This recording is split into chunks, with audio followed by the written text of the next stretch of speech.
La première chose que l'on entend, ce n'est pas la guerre. C'est un tic-tac. Régulier. Obstiné. Celui d'une vieille montre de poche posée sur une table métallique, au milieu d'une grange transformée en hôpital de fortune. Puis, seulement après, viennent les autres sons, les grondements sourds des bombardements au loin, les gémissements étouffés, le claquement d'une porte qu'on ouvre trop vite. Nous sommes en 1943, quelque part entre des champs détrempés et une route où passent, intervalles irréguliers, des camions militaires. Dans cette grange, un homme se tient penché au-dessus d'un jeune soldat. Il a les yeux cernés, la barbe de plusieurs jours et les mains qui tremblent à peine. Il s'appelle André. On l'appelle le docteur, mais dans cette guerre, il est bien plus que ça. La lumière vacillante d'une lampe à pétrole découpe son visage en ombre nette. On pourrait croire qu'il a peur, mais ce n'est pas ça. Il calcule. Pas des chiffres sur un papier, non. Il calcule en secondes, en centimètres de veine, en millilitres de sang perdu. Chaque décision a un prix. Si je couds trop lentement, il meurt. Si je m'occupe de lui, je laisse peut-être mourir celui qui attend sur le chariot derrière. Docteur, je vais m'en sortir, murmure le soldat, la voix brisée entre deux râles. André ne répond pas tout de suite. Il appuie plus fort sur la plaie, jette un coup d'œil à l'infirmière qui tient la lampe. Tant que je suis là, tu ne meurs pas, d'accord? Regarde-moi. Tu ne meurs pas ce soir. Ce n'est pas une promesse médicale. C'est un contrat moral. Un engagement qu'il signe, encore et encore, avec des mains couvertes de sang qui ne lui appartiennent pas. Dehors, un obus explose si près que la poussière tombe du plafond de la grange. Personne ne sursaute vraiment. À force, le danger devient un bruit de fond, comme un vieux radiateur qui claque l'hiver. André continue, les yeux fixés sur la blessure, mais à l'intérieur, il sent une autre explosion, celle de sa fatigue, de ses limites, de cette petite voix qui murmure « Tu ne tiendras pas ». Pourtant, il tient. Les nuits se ressemblent, interminables. Une casserole de café froid, quelques cigarettes partagées, des morceaux de pain dur posés sur un coin de table. Et toujours la même routine, recoudre, amputer, consoler, signer des bouts de papier qui autorisent un transfert, une permission, un convoi vers l'arrière. À chaque signature, il ne le sait pas encore, mais il signe aussi autre chose, des dettes invisibles. Des heures non payées. Des promesses de compensation qui ne viendront jamais. Parfois, entre deux opérations, il sort quelques secondes dehors. Juste pour sentir l'air. Le champ, sous la lune, ressemble presque à un endroit normal. Si on ignorait les cratères d'obus. Si on ignorait l'odeur métallique qui colle aux vêtements. Il regarde vers le ciel, écoute le silence entre deux bombardements, et se surprend à penser, après tout ça, qu'est-ce qu'il restera de moi? À ce moment précis, André ne se doute pas que la guerre qui lui coûtera le plus cher ne se joue pas ici, sous les bombes. Elle l'attend plus tard, dans un monde en paix, avec des factures, des refus de prêts et des sourires polis. Mais pour comprendre comment un homme qui sauve des vies peut finir incapable de sauver la sienne financièrement, il faut d'abord descendre avec lui dans cette nid de guerre, et écouter ce que personne ne voyait vraiment. La nuit est lourde et poisseuse, saturée d'odeurs de terre brûlée et de métal chaud. On dirait que même l'air saigne. Dans une grange réquisitionnée en urgence, transformée en infirmerie de fortune, le docteur Laurent essuie ses mains déjà noircies sur un torchon qui n'a plus rien de propre. Au loin, les canons tonnent encore, rythmant chaque battement de son cœur. Suivant, crie un infirmier à la voix cassée. On dépose sur la table une forme qui gémit à peine. Un gamin, à peine plus de 20 ans, le visage maculé de boue et de sang. Ses yeux s'accrochent à ceux de Laurent comme à une bouée. Docteur, je vais rentrer chez moi, hein. Ma mère m'attend. Sa voix tremble, coincée quelque part entre l'enfance et le désespoir. Laurent avale sa fatigue, ses 17 heures sans dormir, ses mains qui tremblent. Il se penche, approche son visage de celui du jeune soldat. Comment tu t'appelles, fils? Jules. Jules, écoute-moi bien. Ce soir, ton seul boulot, c'est de respirer. Le reste, c'est le mien. Tu rentreras. Ta mère te reverra. Mais pour ça, il faut que tu me laisses travailler, d'accord? Une larme roule sur la tempe de Jules, se mélangeant au sang séché. Il acquiesce d'un geste imperceptible. Laurent ne peut pas promettre ce qu'il vient de dire. Il le sait. Mais dans ce chaos, les mensonges qui donnent une chance de survivre sont parfois plus nécessaires que les vérités qui écrasent. Autour d'eux, la grange est un théâtre d'ombre. Des silhouettes passent, des brancards entrent et sortent. On entend des gémissements étouffés, des prières murmurées, des ordres secs. Par endroits, la pluie infiltre le toit troué et tombe en petites gouttes régulières sur le sol taché de rouge, comme un métronome macabre. On n'a plus de morphine, docteur, souffle l'infirmier dans son oreille. Et les bandages, c'est presque fini. Laurent ferme les yeux une seconde, juste une. Il les rouvre aussitôt, pose une main ferme sur l'épaule du jeune homme. Alors on fera 100. Donne-moi les draps, on les déchire. Et pour la douleur. Il se penche à nouveau vers Jules. Regarde-moi, concentre-toi sur ma voix. Pense à ta maison. Les rideaux à la fenêtre, l'odeur dans la cuisine. Dis-moi ce que ta mère cuisine le dimanche. Jules respire plus vite, mais ses yeux retrouvent un semblant de lumière. Du ragoût de bœuf, avec des pommes de terre, et... Sa voix se brise quand la douleur le traverse. Laurent entame la suture, ses gestes précis, méthodiques, presque mécaniques. Chaque point est une négociation brutale entre la vie et la mort. Il ne compte plus les corps, seulement les respirations qu'il parvient encore à rallumer. Continue, Jules. Tu vas m'expliquer la recette, d'accord? Tu n'as pas le droit de t'évanouir avant d'avoir fini. Marché conclu? Un début de sourire se dessine sur les lèvres fendues du soldat. Au milieu des hurlements, cette scène semble presque irréelle. Un médecin qui parle de ragoût pendant qu'il recoue un ventre ouvert. Dehors, une explosion plus proche fait trembler la grange. De la poussière tombe du plafond. Une voix hurle, on évacue les blessés les plus graves. Vite! Lui, il reste ici, dit Laurent d'un ton qui ne tolère aucune contestation. Il a encore un dimanche à honorer. Il sent dans sa propre poitrine une brûlure étrange, mélange de peur, de rage et d'un sentiment plus lourd encore, la responsabilité. Chaque vie sauvée colle à sa conscience autant que chaque vie perdue. Mais ce soir, il n'a pas le droit de penser à lui, ni à son avenir, ni à ce qu'il devra affronter quand tout ça sera fini. Seul compte cette table, cette lampe vacillante, et ce garçon qui s'accroche à une promesse faite à la va-vite. Vous avez déjà, vous aussi, fait des promesses que vous n'étiez pas sûr de pouvoir tenir, juste pour rassurer quelqu'un, ou vous rassurer vous-même. Parce que dans le fond, que ce soit sur un champ de bataille ou dans vos comptes bancaires, on essaie tous, à notre manière, de colmater l'hémorragie avec ce qu'on a sous la main. Alors que la nuit avance et que les blessés se succèdent, quelque chose se fissure doucement en Laurent. Il ne le sait pas encore, mais ce qu'il est en train de sacrifier ici, nuit après nuit, aura un prix bien plus élevé que ce qu'il imagine.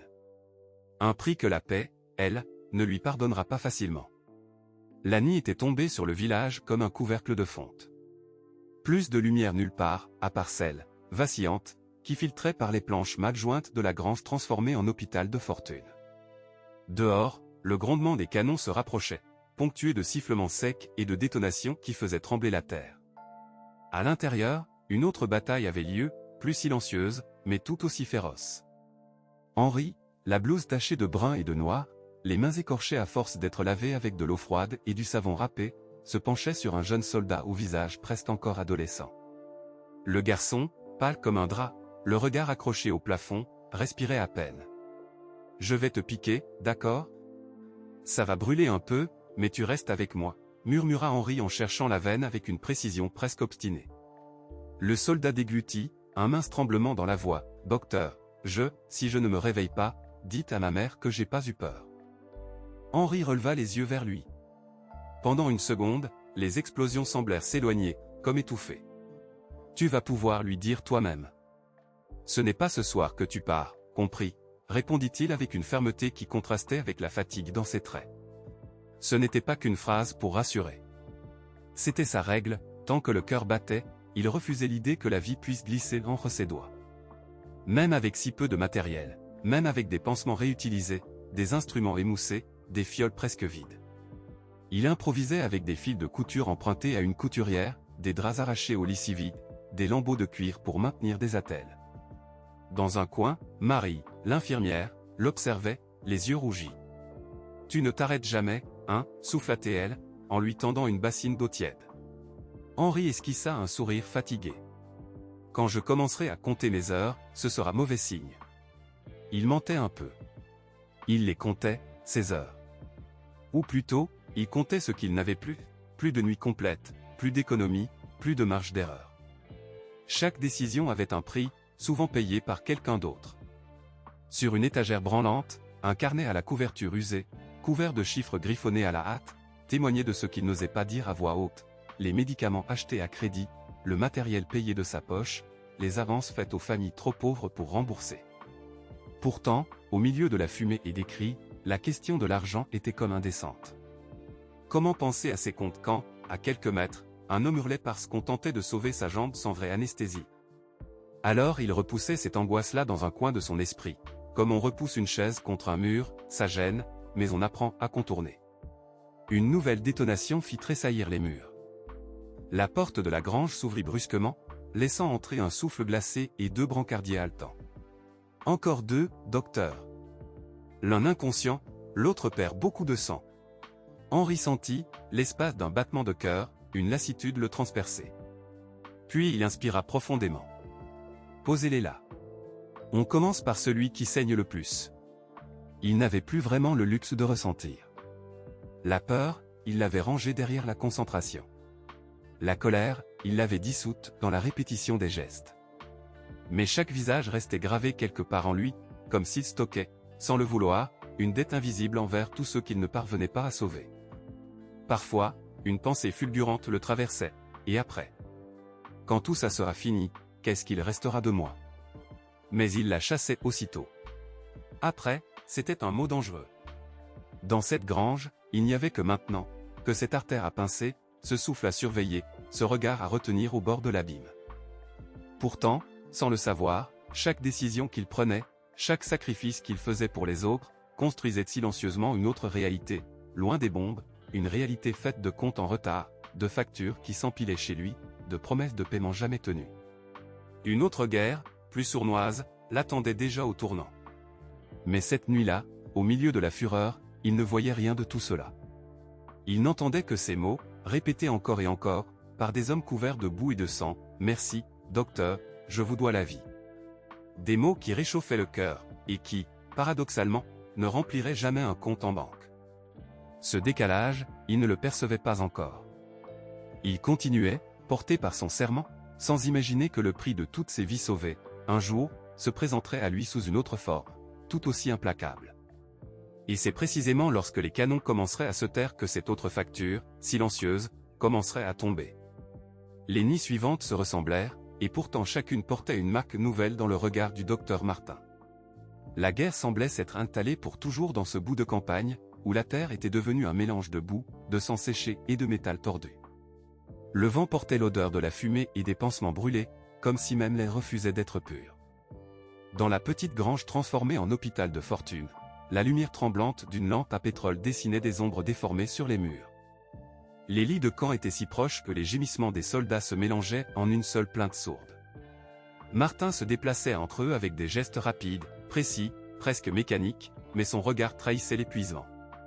Ses mains tremblaient parfois, pas de peur, mais de fatigue et de manque de sommeil. « Docteur, vous croyez qu'on va s'en sortir ?» murmura un jeune soldat au visage encore presque adolescent, la poitrine bandée à la hâte. Martin s'arrêta, posa une main sur son épaule. « Toi, oui. Et c'est tout ce qui compte ce soir, » répondit-il, d'une voix basse mais ferme. Il mentait parfois.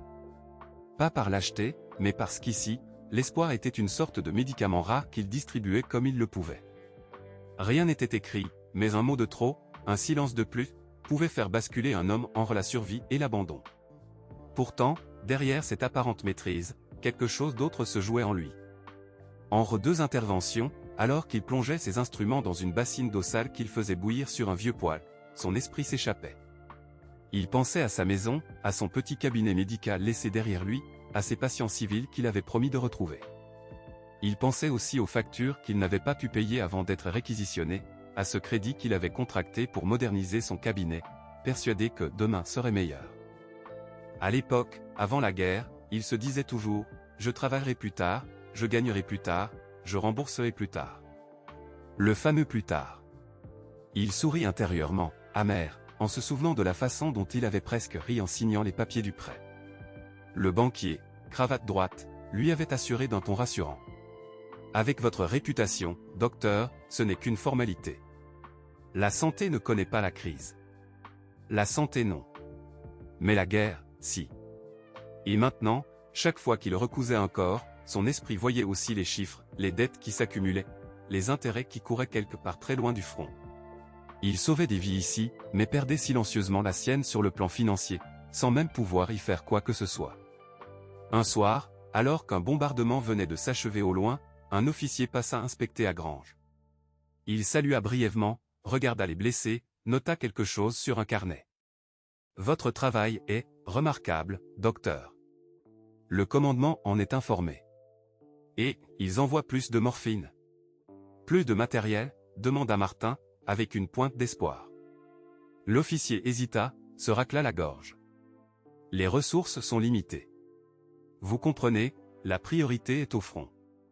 Continuez comme ça. Vous êtes indispensable.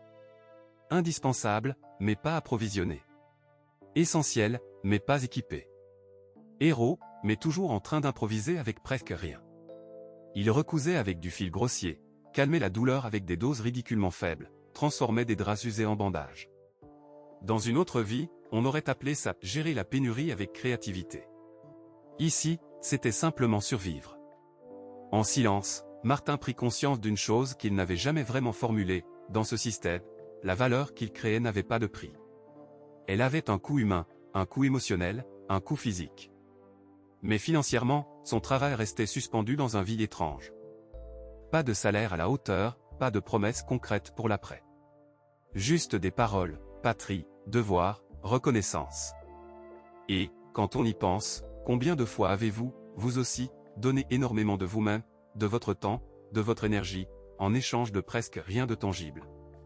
Combien de fois avez-vous joué au héros silencieux dans votre propre vie, au travail, en famille, en acceptant toujours de faire plus, sans jamais poser la question qui dérange, et moi, qu'est-ce que je reçois réellement en retour? Dans cette grange, au milieu des rats et de la fumée, sans le savoir, Martin posait les bases d'une guerre intérieure qui ne ferait que commencer lorsque les canons se tairaient.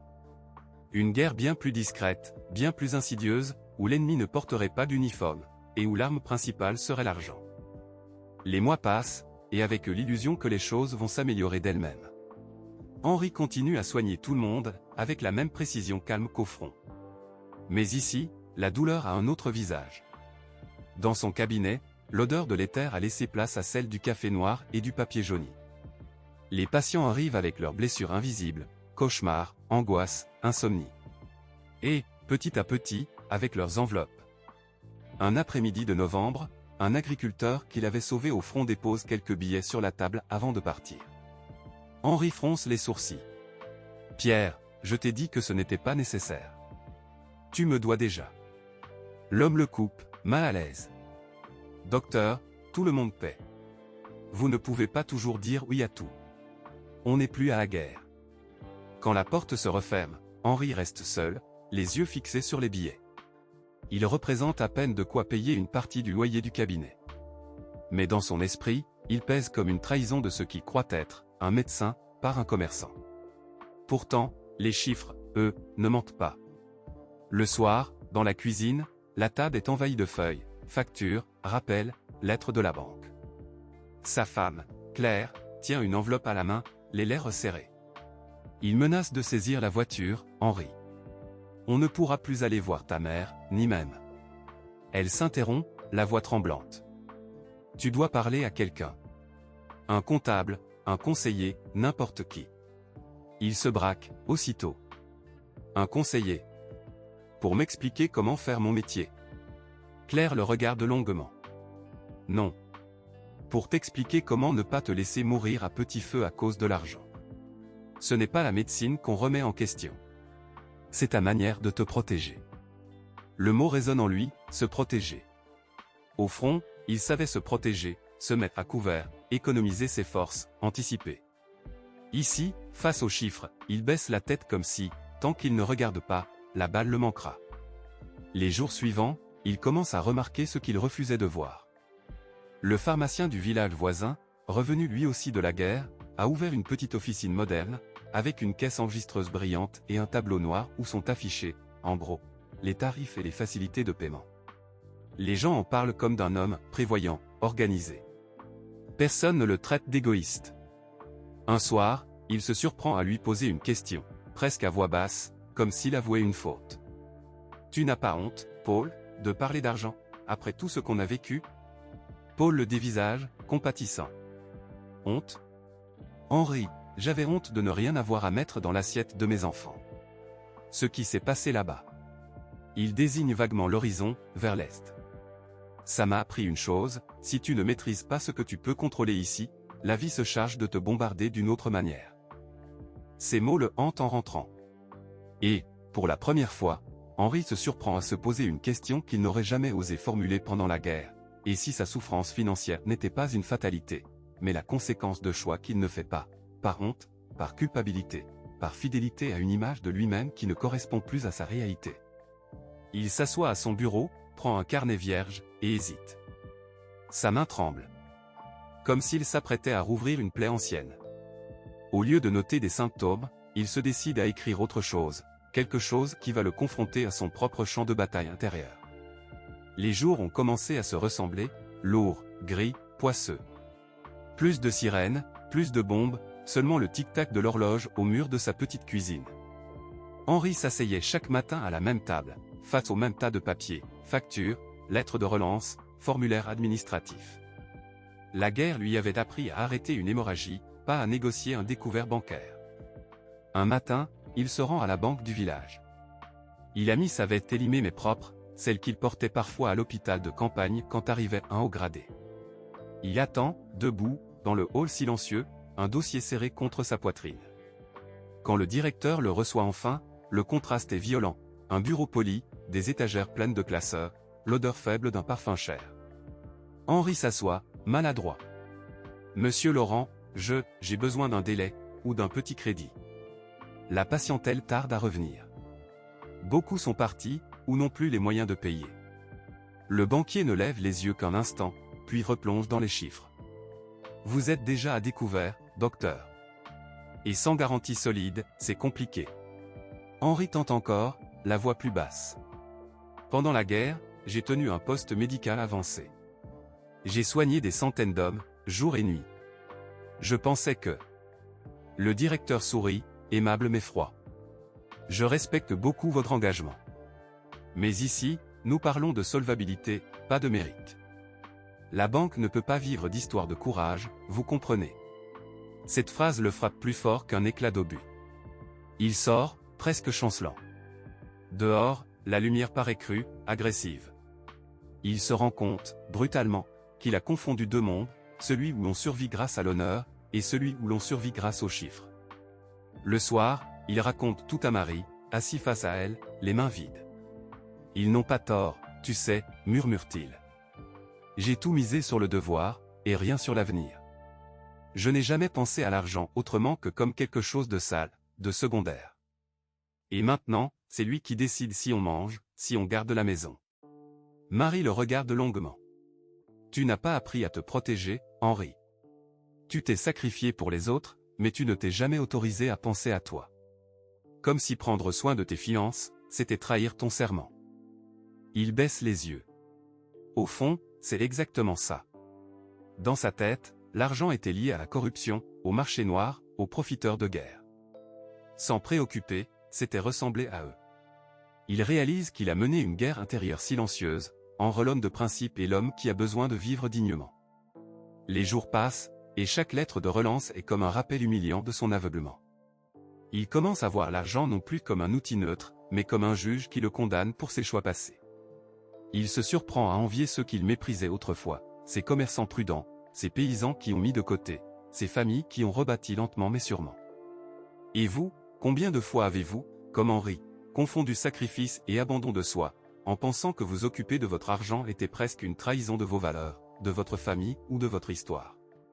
Un soir, alors qu'il range ses papiers pour la énième fois, quelque chose se brise enfin en lui.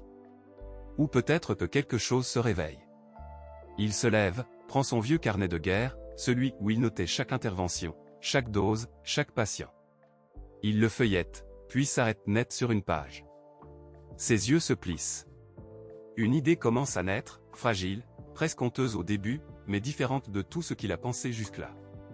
Il lève les yeux vers le plafond jauni où une tache d'humidité dessine, par ironie, la forme d'une croix. Autrefois, ce symbole était cousu sur son brassard, éclatant de blanc et de rouge, facilement repérable au milieu des décombres. Aujourd'hui, c'est juste une auréole de moisissure au-dessus d'un homme qui compte des centimes. Sur la table, les lettres sont étalées comme des dossiers de guerre, avis de relance, notifications de retard, menaces de saisie. Les mots agressifs tranchent sa poitrine plus que n'importe quel éclat d'obus ne l'a jamais fait. Payable sous 8 jours. Mise en demeure. Dernier avertissement. Il les lit à voix basse, comme s'il récitait un diagnostic fatal. Sa femme passe la tête par la porte, un torchon à la main, le regard inquiet mais tenu. « Tu viens manger ? Tout va refroidir. » Il ne répond pas tout de suite. Il tourne un papier entre ses doigts. « Marie, tu te souviens de ce soldat, celui qui avait perdu la moitié de son visage, dans la forêt ?» Elle s'avance, s'assied en face de lui. « Tu m'en as parlé, oui. Celui qui t'appelait, le magicien. » Il hoche la tête. « On m'a donné une médaille pour lui. Une médaille, et aujourd'hui, je n'arrive même pas à payer la farine pour le pain de nos enfants. » Un silence lourd s'installe. On entend juste le tic-tac fatigué de l'horloge murale, comme un rappel cruel. Le temps, lui, continue de se payer comptant. Marie pose sa main sur la sienne.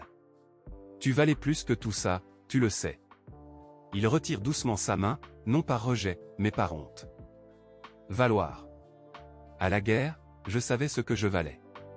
Chaque nuit blanche, chaque opération improvisée, ça avait un sens. On me disait merci, on me regardait comme si j'étais important. » Il lève le dernier courrier. « Là, tu vois, c'est le seul « merci » qu'on m'envoie maintenant, nous vous prions de régler votre dette sans délai. » Voilà la reconnaissance. Il se lève brusquement, fait quelques pas dans la pièce exiguë. Les lattes du plancher grincent sous son poids. Sur un petit buffet, une boîte en fer. Il ouvre, à l'intérieur, sa médaille, une photo en noir et blanc de l'hôpital de campagne, et un carnet couvert d'une écriture serrée. « Tu sais ce que je croyais, Marie ? Que la bravoure, ça payait toujours. Que si tu donnais tout, la vie te le rendrait. » Il ricane, un rire sec, étranglé. Mais la vie, elle connaît les intérêts, les pénalités, les échéances, pas la bravoure. Il ouvre le carnet. À l'intérieur, des noms, des dates, des souvenirs de patients. Mais, à la fin, quelques pages récentes, remplies de chiffres, de colonnes hésitantes. J'ai essayé de comprendre, de m'organiser. On m'a parlé de budget, de plan d'épargne. Mais on ne m'a jamais appris ça. On m'a appris à recoudre une artère en 30 secondes, pas à négocier un prêt, pas à dire non à une dépense qui flatte juste l'ego d'un ancien héros. Il relève la tête vers elle, les yeux brillants. Tu trouves ça juste, toi, qu'on puisse survivre à la guerre et se noyer ensuite dans quelques morceaux de papier et des chiffres qu'on ne maîtrise pas? Elle cherche ses mots. Ce n'est pas une question de justice. C'est une autre bataille. Une que tu n'as pas choisie, mais que tu peux encore apprendre à mener. Il se rassoit, plus lentement. Cette phrase reste suspendue en re, une autre bataille. Il repense aux nuits d'opération, au plan dessiné vite sur une caisse en bois, à la stratégie improvisée avec rien. Pour la première fois, il se demande, et si l'argent, lui aussi, demandait une stratégie, pas seulement du courage. Son regard glisse vers la fenêtre. Dehors, un voisin passe en vélo, un sac de farine accroché au guidon. Il a l'air sûr, pressé, concentré. Le médecin se rend compte qu'il a toujours laissé les autres décider pour lui, les officiers, l'État, les banques, la chance. À la guerre, l'ennemi était visible.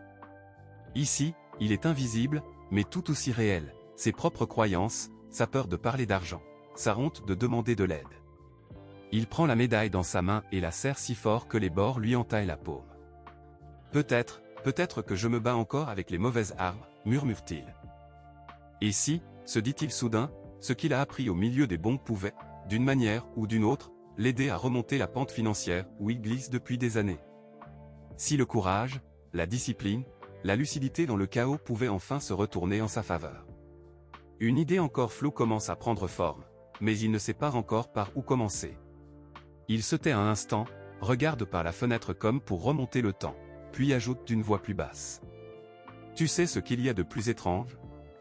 Pendant la guerre, je n'avais jamais peur de manquer. Pas le temps. Pas le droit. Chaque jour, je me réveillais avec une mission claire, sauver qui je pouvais, avec ce que j'avais. Je ne comptais pas les compresses, pas les heures, pas le sang. Je donnais tout. Et après la paix, c'est là que j'ai commencé à compter. Les billets, les factures, les loyers en retard. C'est là que la peur est arrivée. Il serre les mâchoires, presque honteux de l'avouer. Au front, je n'avais rien, mais je me sentais utile. Ici, j'ai l'impression d'être inutile, même quand je travaille. J'ai sauvé des hommes qui ne savaient même pas mon nom. Et maintenant, j'hésite à envoyer une facture parce que j'ai peur qu'on me trouve trop cher. Tu te rends compte? Et j'ai traversé des bombardements, mais j'ai peur de demander à être payé justement. La pièce est silencieuse. On entend au loin le bruit régulier d'un train, écho lointain des convois militaires d'autrefois. Tu observes, frappé par ce paradoxe cruel. Il a affronté la mort, mais il fuit une conversation avec son banquier. Il a tenu la main de soldats agonisants, mais évite de regarder ses relevés bancaires. La guerre m'a appris à survivre physiquement, poursuit-il. Mais personne ne m'a appris à survivre financièrement. On m'a appris à obéir, à me sacrifier, pas à me protéger. Alors je continue à donner, à faire des consultations gratuites, à ne pas compter. Et lorsque le soir arrive, je me retrouve dans mon cabinet vide, avec mes dettes comme seul patient. Il esquisse un rire amer. On récompense souvent le courage sur le champ de bataille, mais on oublie le courage qu'il faut pour dire « je vaux tant ». Mon temps vaut quelque chose. Ma paix intérieure aussi. Moi, je ne l'ai jamais appris. Mon argent, c'est devenu un champ de ruines comme ceux que j'ai traversés. Sauf que là, il n'y a pas d'armistice, pas de cérémonie, pas de médaille. Juste du silence et de la honte. Ces mots se suspendent, presque lourds dans l'air. Tu sens qu'il n'est pas le seul à porter ce poids. Beaucoup, peut-être toi aussi, livrent cette guerre invisible, avoir peur d'ouvrir l'application bancaire, de parler d'argent en couple, de dire non à une dépense qui dépasse. Dis-moi, en l'écoutant, qu'est-ce que ça réveille en toi? Où est, aujourd'hui, à propre bataille financière silencieuse, celle que tu n'oses plus nommer, mais qui te ronve autant qu'une guerre sans fin? Alors, il relève la tête. Son dos est voûté, ses mains tremblent un peu, mais sa voix, soudain, est plus ferme que tout ce qu'il a connu sur les champs de bataille. J'ai survécu à une guerre avec presque rien, murmure-t-il, comme s'il se parlait à lui-même. Je peux bien survivre à mes comptes bancaires. Mais cette fois, je ne me battrai plus les yeux bandés. Dans la petite pièce, le silence se fait. On entend seulement le tic-tac de la vieille horloge au mur. Sa femme le regarde, étonnée. Il n'y a plus la honte habituelle, ni ce poids écrasant dans ses épaules. Il y a autre chose, plus subtil, plus rare, la décision. Il pousse les factures au centre de la table, les aligne soigneusement. Ce ne sont plus des menaces, ce sont des données. Il attrape un vieux carnet, un stylo à moitié sec. Il respire profondément, comme avant d'entrer dans une salle d'opération EM Ruina, et dit doucement. On va tout écrire. Tout voir. Sans mensonge. Sans drame. Juste la vérité. Elle s'assoit à côté de lui. Pendant quelques secondes, elle hésite, puis pose sa main sur son bras. Tu crois qu'il n'est pas trop tard, chuchote-t-elle. Il ferme les yeux, des images reviennent, un soldat qu'il croyait perdu reprenant soudain sa respiration, un blessé que tout le monde abandonnait et qui, contre toute attente, survivait. Il se revoit, les doigts couverts de sang, refusant d'abandonner. Il n'est jamais trop tard tant qu'on est vivant, répond-il. Mais maintenant, il va falloir qu'on apprenne ce qu'on ne nous a jamais enseigné. Gérer, prévoir, respecter l'argent, comme on respecte la vie. Il se met à écrire. Chiffres, dates, montants. Chaque ligne est une petite vérité qu'il n'avait jamais osé regarder en face. La honte serre encore la gorge, mais elle ne commande plus. Elle est juste là, observée, nommée. Et quand une émotion a un nom, elle commence à perdre du pouvoir. Tu sais, dit-il doucement, sans lever les yeux de la page, à la guerre, j'ai compris que le courage, ce n'était pas de ne pas avoir peur. C'était d'avancer avec la peur dans le ventre. Pour l'argent, c'est pareil. On continue, même en tremblant. Sa femme esquisse un sourire triste, mais vrai. Et si on échoue, demande-t-elle. Il repose le stylo, la regarde droit dans les yeux. Alors, on apprendra. Et on recommencera. La vraie faillite, c'est de ne jamais essayer de comprendre pourquoi on vit toujours la même histoire. Dehors, le jour commence à tomber. La lumière orangée traverse la fenêtre sale et vient se poser sur le carnet ouvert, comme un projecteur discret. Il n'y a pas de musique héroïque, pas de public, pas de médaille. Juste un homme, une femme, une table, quelques chiffres et un choix nouveau. Dans cette simplicité, pourtant, quelque chose d'immense se joue, un ancien héros de guerre qui décide enfin de devenir le héros de sa propre vie financière. Et vous, là, de l'autre côté de cet écran, quelle est aujourd'hui votre plus grande douleur financière, celle que vous n'osez même pas nommer à voix haute? Est-ce une dette qui vous hante, une honte que vous cachez, une peur de manquer, ou cette impression de ne jamais savoir où passe votre argent? Prenez un instant. Mettez des mots dessus. Écrivez-la en commentaire, même en quelques lignes. Non pas pour vous exposer, mais pour faire exactement ce que ce médecin vient de faire, regardez en face ce qui, jusque-là, vous dominait dans l'ombre. Si cette histoire a résonné en vous, si elle a touché quelque chose de sensible, laissez un like. Ce n'est qu'un geste, mais il nous permet de continuer à raconter ces histoires que l'on ne vous a jamais apprises à l'école, celles où l'émotion et l'argent se croisent. Et si vous voulez apprendre, pas à pas, à ne plus subir votre histoire financière mais à la réécrire, abonnez-vous à cette chaîne. Parce qu'au fond, la prochaine histoire pourrait bien être la vôtre.